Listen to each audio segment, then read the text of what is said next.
This video was brought to you by you, the audience. With impeccable taste in videos and insightful, inquisitive comments and questions, you deserve a pat on the back, so thanks.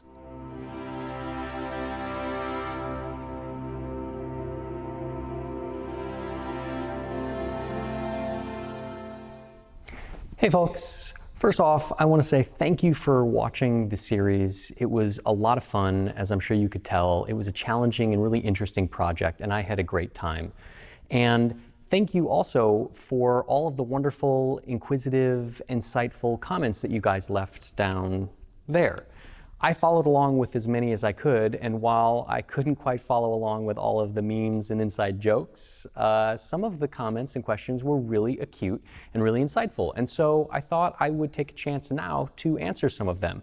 And instead of going ahead and doing it down there and typing a million times, I figured I'd just make a video. So here we go.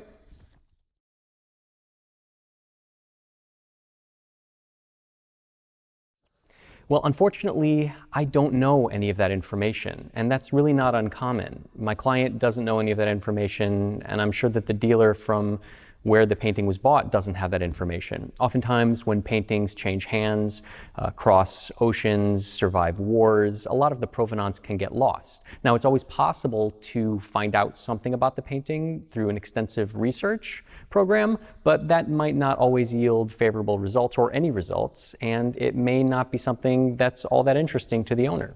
Now, I suspect that this painting was created during the Dutch Golden Age of painting. It has the similar styles, the type of wood, the size of the painting, kind of has all of those hallmarks. But beyond that, unknown artist, untitled painting.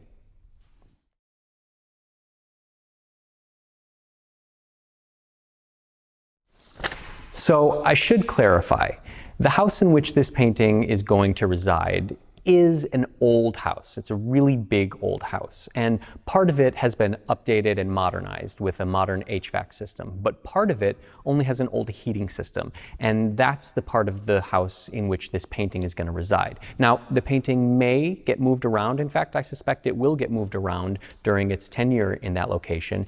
But given the fact that it's going into a part of a home without air conditioning, which is largely the way that humidity is controlled, particularly in summer, I had to take the actions that I did because there wasn't going to be active humidity control. So I hope that clarifies it a little bit. My client doesn't live in a shack or a cave without any sort of HVAC system. Just part of the house doesn't have a modern one.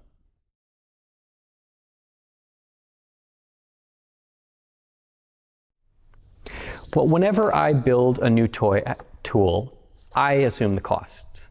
I design it, I source the materials, I take the time out of my schedule to fabricate it, and of course I get to keep it when the work is done. So all of the cost for that table that I built was assumed by me. My client doesn't get billed for any of that.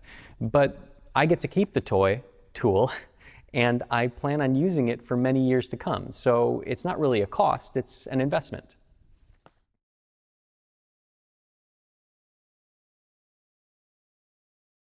So that little white glint in the eye actually wasn't a little white glint in the eye. It was a chip in the paint that got filled in with the fill-in material, and so it appeared as a little white glint. It's almost a perfect location for it to be. Now, whenever you do retouching, you always have to make a distinction about where is too far. What is too much retouching? And the conservator's goal is not to make the painting better or to complete missing parts of the painting. It's more to put the painting back together so that it can be viewed as a whole. And in this case, I don't know if there ever was a glint in the eye. The old retouching is not a guide for the new retouching because that was put on by somebody else. I don't use old retouching as a cue for what I should do. I use the original painting. And since the original painting didn't have a glint, I didn't feel it was appropriate to add one.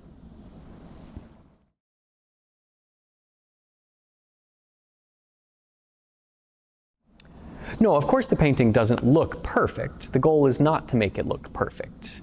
If I were to retouch every single little spot on the painting, well, it would be mostly a Baumgartner painting, and that's not what my client wants.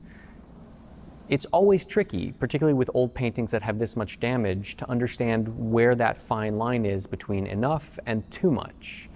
And sometimes leaving some of the wear kind of allows the painting to look more like itself. That may sound a little strange, but if the painting looked perfect, if there wasn't any sign of age or wear, it wouldn't look correct, if that makes any sense. So by allowing some of the wear, some of the little areas of skinning to exist, I can kind of lend an air of age to the painting that would otherwise be lost if I went over everything. Now, some clients do want me to go over everything, but this client didn't. They were perfectly happy with some of the age showing through.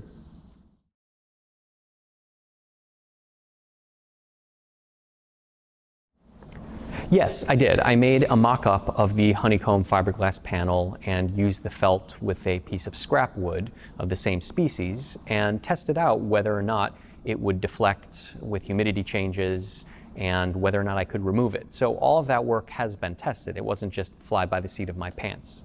Now, my hope is that those tests have indicated that it is stable and is an appropriate solution that will be successful in 10, 15, 20, 30 years.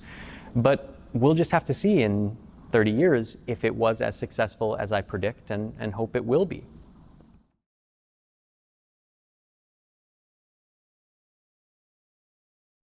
Yeah, I did. I left detailed notes and a breakdown of all of the work that I did on the back of the painting, including sending it to my client, and I keep a copy of that in my database. So if ever the painting needs to be worked on again, as long as I'm alive or my files and database are preserved somewhere else, the next conservator will be able to look up what I did and follow along and figure out how to undo it, if need be.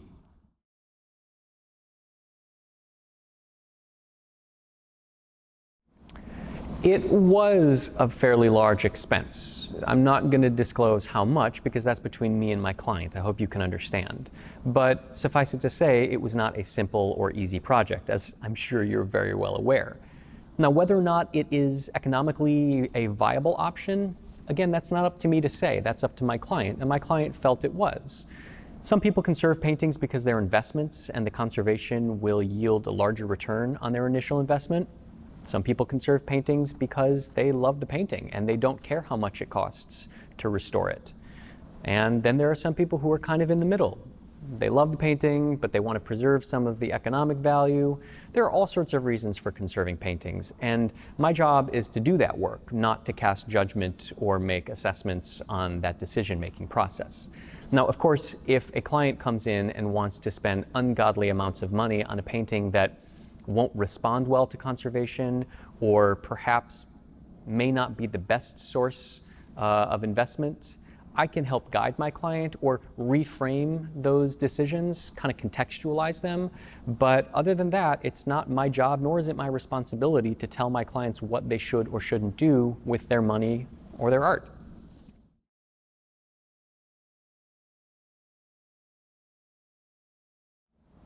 Well, I'll certainly ask my client, and it's a possibility.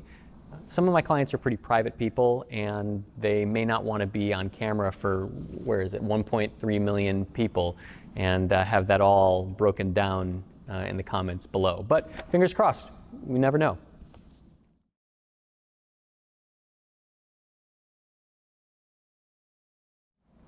Yeah, the painting is going to be framed, and my client and I have been in communication with a really excellent framer who is making a period-appropriate Dutch ripple frame for this piece. And I really, really hope that they ship it here so that I can put the painting back into the frame and, of course, show all of you what it looks like when it's completed. Because right now, even though the conservation work is done, it's missing a really big element, and that frame is going to really make this painting look fantastic.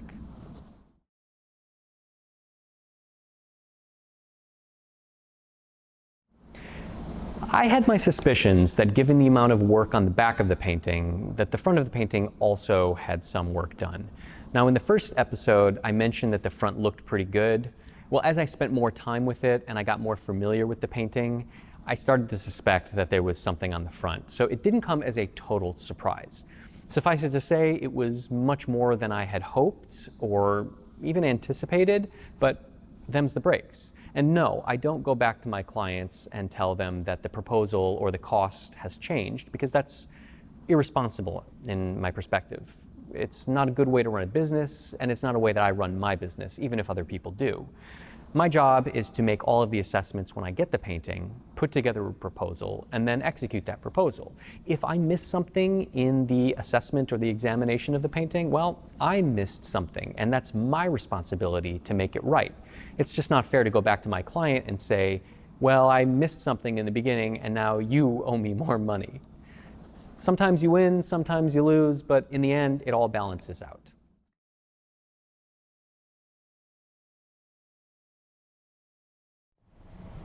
Well, I first received this painting in December 2019 and then started working on it in mid-January. But the first month and a half or so was spent researching, sourcing materials, planning the table build, planning the conservation, and just getting ready for the actual work.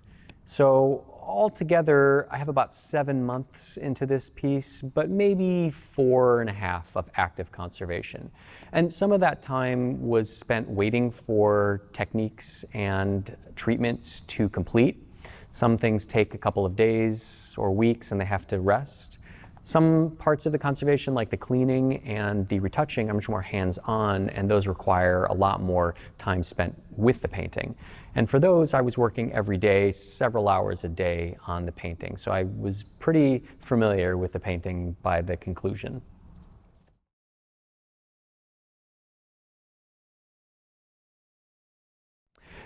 There were a lot of comments about the choice of materials for the honeycomb fiberglass panel, particularly the fiberglass. Many of you suggested using carbon fiber sheets instead of fiberglass because it's a better material. It's a fine material, and I've used carbon fiber for other projects, but for this project, there was no appreciable benefit to selecting it. It acts the same as fiberglass when it's in thin sheets, except it's much more expensive, and I didn't see the need to add that additional cost. Besides, the fiberglass works just fine, so there's really no reason to switch out to a more expensive material.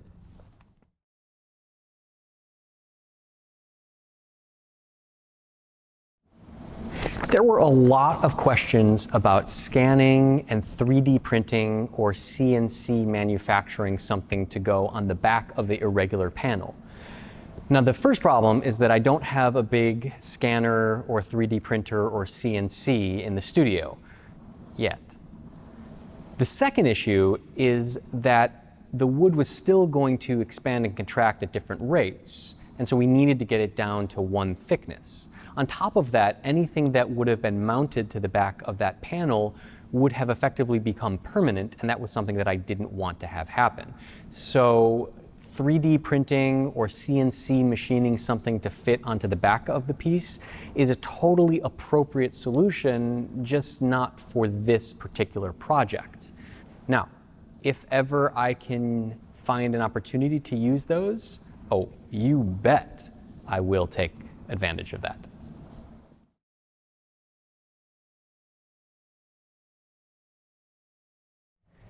I had hoped that my conflicted feelings about removing some of the panel came through in the video. I really thought long and hard about this, and I consulted a lot of other people, including several conservators, because I had doubts. I was unsure if this was the right thing to do, if this was an appropriate thing to do, and I wanted to make sure that I wasn't blinded by confirmation bias. And so that's why I reached out to a lot of people. And after talking to everybody and really going through the options and the details of the project on the table, that's the solution that everybody agreed was going to provide the best benefit and longevity for the panel. I still feel conflicted about it. I don't think there will ever be a day when I don't feel conflicted about it. But I had to choose an approach that was going to provide the most perfect outcome out of a lot of imperfect ones. So I hate to say it's the lesser of two evils, because that's a very imprecise and inaccurate way of viewing this. But it wasn't a perfect approach. It was just the most perfect approach that I had available.